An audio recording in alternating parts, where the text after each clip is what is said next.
तो आज है 17 सितंबर। एसएससी ने सीजीएल टियर 1 के लिए 45 शिफ्ट टोटल 45 शिफ्ट शेड्यूल की थी। उसमें से आज उनके हिसाब से 18 शिफ्टें वो कंप्लीट करवा चुके हैं। 18 शिफ्ट कंप्लीट हो गई मतलब 40% तो वो कंप्लीट करवा चुके हैं। तो अब हम इस मोड़ पे तो आ चुके हैं कि कुछ कंक्लूज़न निकाल लें कि ये किस दिशा में ये एग्ज़ाम जा रहे हैं। एसएससी ने तो अपनी पीआर टीम इस बार बिठा रखी है। शायद ही कोई आयोग होगा देश में जिसने अपनी पीआर टीम बिठाई हो। एसएससी ने पीआर टीम बिठा रखी है। नेशनल मीडिया को बार बार वो ट्रैक कर रहा है। चेयरमैन के स्टेटमेंट्स आप पिछले 2-3 साल में देख लो, कुछ नहीं याद आया करते थे, वो कुछ बोला ही नहीं करते थे। लोगों को तो मतलब राकेश रंजन बने थे चेयरमैन, लोगों को पता भी नहीं चला। किसी किसी को पता चला था कि हाँ राकेश रंजन किसी करंट अफेयर्स की बुक में पढ़ लिया कि हाँ भाई एसएससी का कोई चेयरमैन बना है। उससे पिछले चेयरमैन तो याद भी नहीं होंगे वो किन्हीं को कि उनका नाम क्या था। वो आई गई, उनका लोगों को याद भी नहीं है कि कौन। उसके बीच में एसएससी का कोई चेयरमैन नहीं था। फिर असीम खुराना वाली कहानी थी। चलिए, हमें इन सब से कुछ लेना देना नहीं। मेनली है कि एसएससी पीआर जो गलतियां हैं डे 1 से शुरू की है इन्होंने, सब कुछ छिपाने में लग गया है। इन्होंने नोटिसेस निकालना शुरू कर दिया है चीज़ों को कि कैसे भी डराया जाए। पब्लिक एग्जामिनेशन एक्ट है, उसको इन्होंने तोड़ मरोड़ के कुछ अपने मर्ज़ी से, अपने बेनिफिट के लिए कुछ चीज़ें ऐसी बना दी कि नोटिसेस ऐसा हम कर देंगे, वैसा कर देंगे। पब्लिक एग्जामिनेशन एक्ट में वैसा कुछ नहीं है। इनके अगेंस्ट यदि रिप्रेजेंटेशंस जाए पीएमओ पोर्टल पे, पीजी पोर्टल पे यदि जाए तो इनके अगेंस्ट एक्शन हो जाएगा। जिस किसी भी अंडर सेक्रेटरी ने उसका अप्रूवल लिया होगा, जिससे अप्रूवल लिया होगा वो तो जाएगा, साथ में साइन करने वाला अंडर सेक्रेटरी भी जाएगा। ये मैं 110% दे रहा हूँ। और मैं एक फ़ीडबैक फॉर्म ये दे रहे हैं, अभी आप लॉगिन करोगे फ़ीडबैक फॉर्म दे रहे हैं, उसके बारे में भी बताता हूँ। चलिए शुरू करते हैं। कहानी क्या है एक्चुअली कहानी ये है ना कि ये तो शिफ्ट तो कैंसिल हो रही है, लेकिन इससे बड़ी दिक्कतें क्या है कि कुछ लोगों का सिस्टम बीच में बंद हो जा रहा है। सिस्टम बंद होने के बाद ये कह रहे हैं कि हम आपको पूरा टाइम देंगे, आप चिंता घबराइए मत। वो बच्चे फिर से एग्ज़ाम दे रहे हैं। 20 मिनट जो बच्चा एग्ज़ाम दे गया था उसको आप फिर से 60 मिनट एग्ज़ाम दे रहे हो सेम क्वेश्चन पेपर पे। अरे भाई, उसको तो तुम लीड दे रहे हो, दूसरे बच्चों से ज़्यादा लीड दे रहे हो। मतलब एक तरह से उसको 80 मिनट का टाइम दे रहे हो। वो जिस क्वेश्चन में फंसा होगा, या 20 मिनट में उसने मान लो कि 5 क्वेश्चन ही करे, मैं नहीं मानता कि वो 20 मिनट में 16-17 निकाला होगा उसने 5 क्वेश्चन ही करे, उसको तो आंसर्स याद होंगे यार। वो तो सीधा 5-7 क्वेश्चन की लीड ले जाएगा। तुम तो 80 मिनट दे रहे हो उसको।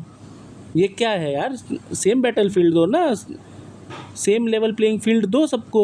ये तो तुम और बर्बाद कर रहे हो एग्ज़ाम को। तुम बोल रहे हो हम तुम्हें पूरा टाइम दे रहे हैं। ये क्या चीज़ें हैं?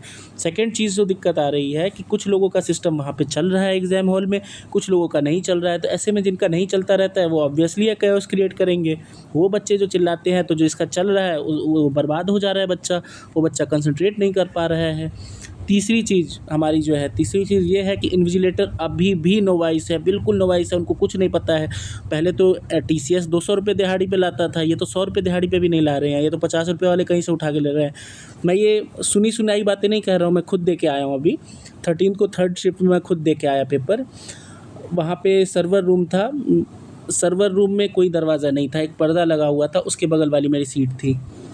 सर्वर रूम में किटी पार्टी चल रही थी। वो आपसी में, जैसे कि बुद्धा गार्डन है ना दिल्ली में, वैसे बुद्धा गार्डन में गर्लफ्रेंड बॉयफ्रेंड रहते हैं, वैसे ये लोग वहाँ पे बैठे हुए थे। हंसी मजाक चल रही थी। तो एग्ज़ाम जब शुरू हो गया तो मैं खड़ा हो गया। मैंने बोल दिया कि ब्लैंक पेपर ले आओ, यहाँ पे एसएससी का कोई रिप्रेजेंटेटिव आया है, ले आओ। मुझे एग्ज़ाम नहीं देना है, मुझे एग्ज़ाम यहीं पे छोड़ना है, और नहीं तो चिल्लाते रहो। मेरा उसमें 20 सेकंड गया, लेकिन मैंने इतना स्ट्रिक्टली उनको ज़रूर बोल दिया कि वो दोबारा नहीं बोले। लेकिन जब एग्ज़ाम ख़त्म होने वाला था, एग्ज़ाम ख़त्म होने से 4-5 मिनट पहले 2 बार एक बंदे का फ़ोन रिंग कर गया है। ये मैं एलिगेशन नहीं लगा रहा हूँ। इन्होंने जो फ़ीडबैक फॉर्म दिया है उस पे भी मैंने दे दिया है कि भाई तुम्हारा फ़ोन रिंग किया है बंदे का, इन्विजिलेटर का। कैसे वहाँ पे जैमर की व्यवस्था नहीं की गई क्या इस बार? मैं तो ये सोच के वो हैरान हूँ कि यार जैमर था तुम्हारे पास या नहीं था जैमर? क्या कर रहे हो तुम यार? उसका फ़ोन चल रहा है, उसका कोई जानकार होगा, वो तो गूगल सर्च करके दे। क्योंकि जीएस के जो क्वेश्चंस हैं वो बिल्कुल वन लाइनर टाइप रहे तो नॉर्मल है, स्टेटमेंट बेस्ड है, इसलिए शायद कुछ होगा। और ये पब्लिक एग्जामिनेशन एक्ट के तहत मेरे पे कोई वो नहीं लगने वाला कि मैं रिवील कर रहा हूँ चीज़ें, क्योंकि वो फर्जीवाड़ा कर रहे हैं, मैं फर्जीवाड़ा नहीं कर रहा हूँ। किसी भी कोर्ट में वो मेरे साथ चल ले, नहीं 2 मिनट नहीं टिक पाएंगे। चलो, ये कहानी हो गई।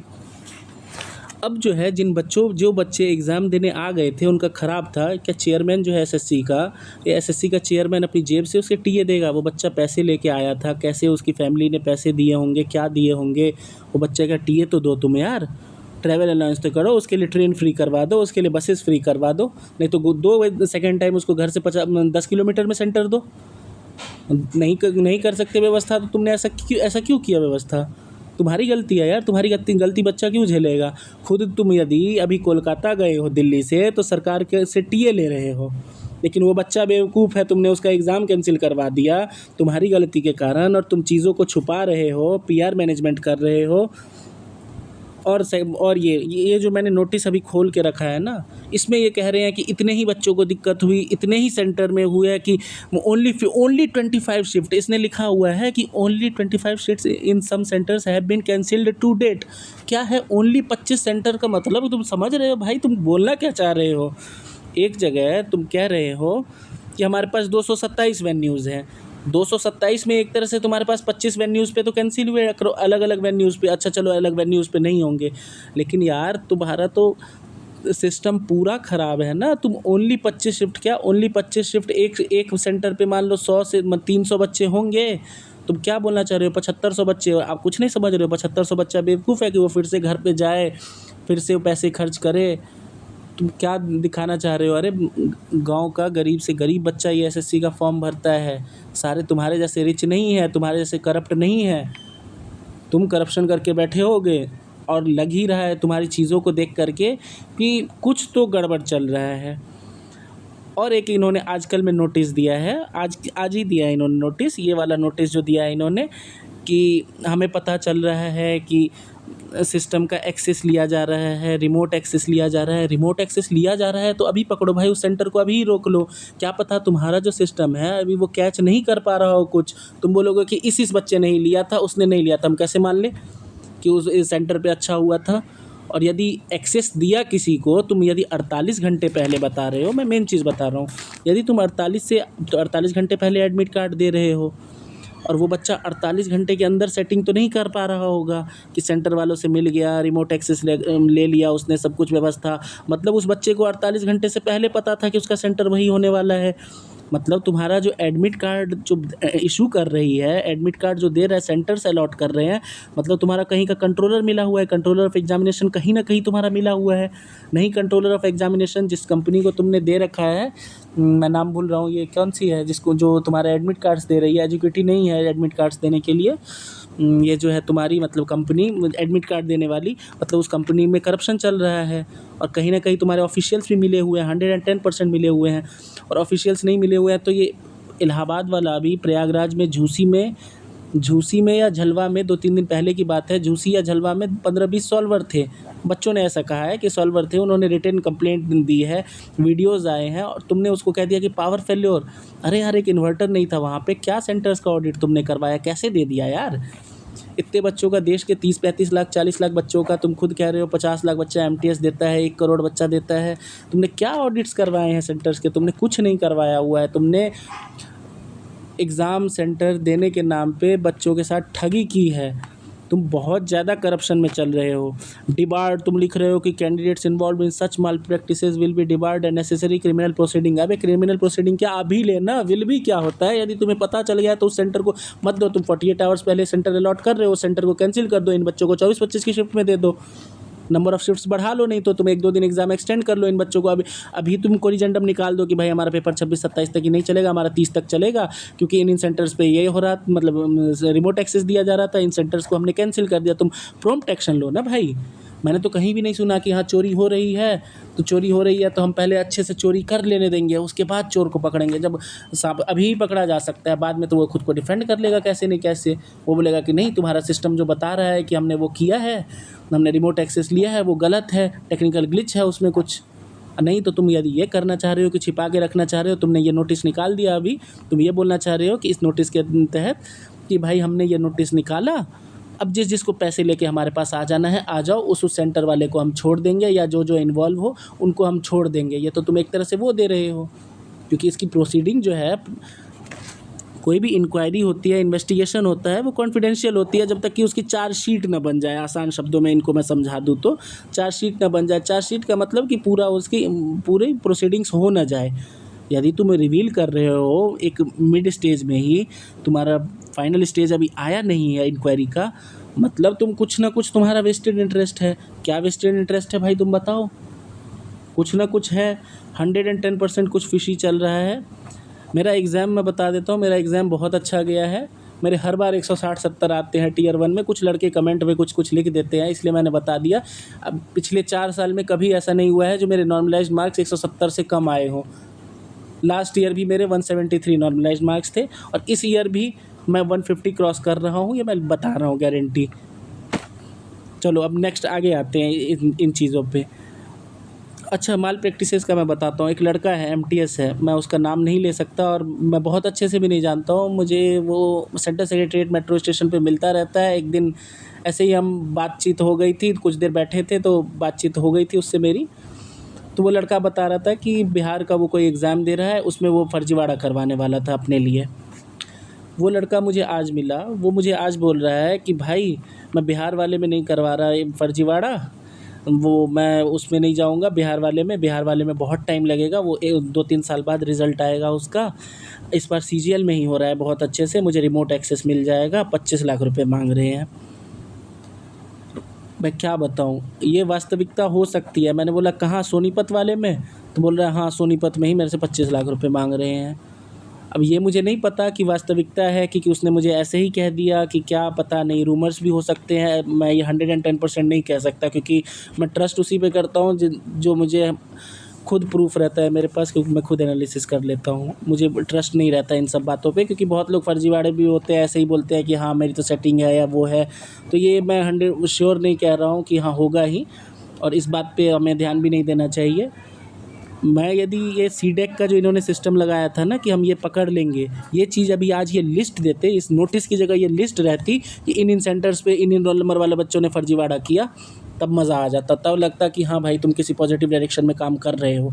लेकिन ये नोटिस देके तो तुमने बता दिया कि तुम पॉजिटिव डायरेक्शन में नहीं काम कर रहे हो। तुम बोल रहे हो बेटा हम बैठे हुए हैं यहाँ पे, तुम पैसे लेके आ जाओ, हम तुम्हें छोड़ देंगे। क्या चल रहा है किसी को कुछ नहीं पता। और बताता हूँ, ये इन्होंने ना एक फ़ीडबैक फॉर्म क्यों दिया। फ़ीडबैक फॉर्म की मैं कहानी बताता हूँ क्या है। बच्चे क्या करते थे, एसएससी वाले बच्चों को ना पीजी पोर्टल का बता दिया गया था। ये 2020 से चल रहा था कि पीजी पोर्टल भरो आंदोलन। पीजी पोर्टल और ईमेल्स जो है ये मंत्रियों के भरने लगे। लेटर्स इन्होंने लिखना शुरू कर दिया, बहुत ज़्यादा लेटर्स इन लोगों ने लिखना शुरू कर दिया। तो पीजी पोर्टल जो है ना, वो डिपार्टमेंट्स की रैंकिंग, पीजी पोर्टल पे जितनी कम ग्रीवेंसेज आती है और रिजॉल्व नहीं होती हैं और कम रेटिंग मिलती है आफ्टर रिजोल्यूशन, तो डिपार्टमेंट्स की रैंकिंग होती है। तो एसएससी वालों के साथ क्या सीन हुआ, पीजी पोर्टल पे इनको भर भर के कंप्लेंट्स आ रही थी, इनकी ना रैंकिंग बार बार नीचे जा रही थी।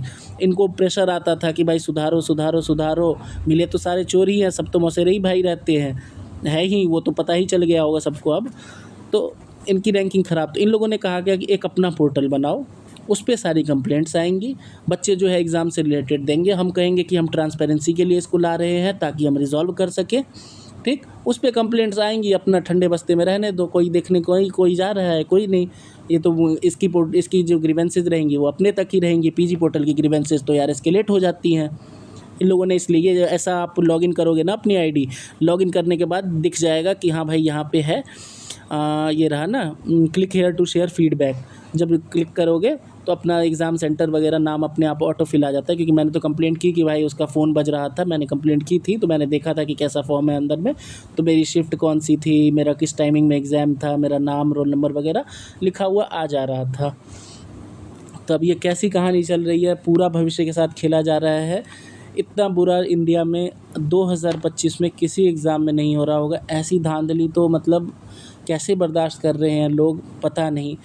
प्रोटेस्ट हो सकता है कि खून सबका ठंडा हो गया है, वैसे नहीं प्रोटेस्ट किया जा सकता आज के डेट में, क्योंकि सरकारें डंडा मारने में ज़्यादा विश्वास करने लगी है और डेमोक्रेसी हमारी मतलब क्या कहें, फ्रीडम है ही नहीं हमें तो।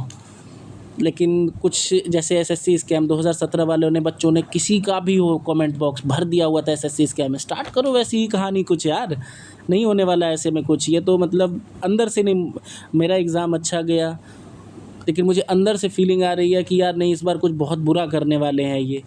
मैं तो अब करीब करीब सोच रहा हूँ कि ये लास्ट मेरा अटेम्प्ट रहेगा, लेकिन ये कुछ बुरा तो करने ही वाले हैं। और एक चीज़, एक कहानी हो रही थी, कुछ मैं भूल रहा हूँ, मुझे अभी याद आ रहा था। अच्छा, ये माल प्रैक्टिसेस को लेकर हो गया। अच्छा, ये छिपा भी रहे हैं, जो शिफ्ट सब कैंसिल कर रहे हैं ना, ये छिपा भी रहे हैं। रीजनल ऑफिसेज़ के वेबसाइट्स पे ये नोटिस भी नहीं डाल रहे हैं, डायरेक्टली बच्चों को बता रहे हैं कि आपकी शिफ्ट कैंसिल हो गई, एसएमएस दे रहे हैं। क्यों? क्योंकि ना सब स्क्रीन जो यदि रीजनल ऑफिस की वेबसाइट पे यदि ये दे देंगे तो वहाँ पे एक डेटा कलेक्ट हो जाता है, तो लोगों के पास, हमारे पास बताने के लिए हो जाता है कि भाई इतनी शिफ्ट कैंसिल हो गई, इतनी शिफ्ट कैंसिल हो गई। तो ये वैसे प्रूफ नहीं देना चाहते हैं, ये अपने हिसाब से चीज़ों को तोड़ना मरोड़ना चाहते हैं। ये पीआर मैनेजमेंट पे उतर गए हैं। क्या बताऊँ, इससे बुरा क्या हो सकता है? कुछ तो है, डॉक्टर जितेंद्र सिंह जो मंत्री हैं, कुछ उनका भी इन्वॉल्वमेंट हो सकता है इसमें, क्योंकि ऐसे ही नहीं कोई मंत्री 3 मास्टरों से मिल लेता है। मास्टर क्या, यूट्यूबर से मिल लेता है। मंत्री यदि यूट्यूबर से मिल रहा है तो बहुत बड़ी बात है, क्योंकि प्रोटेस्ट उतना बड़ा हुआ ही नहीं था।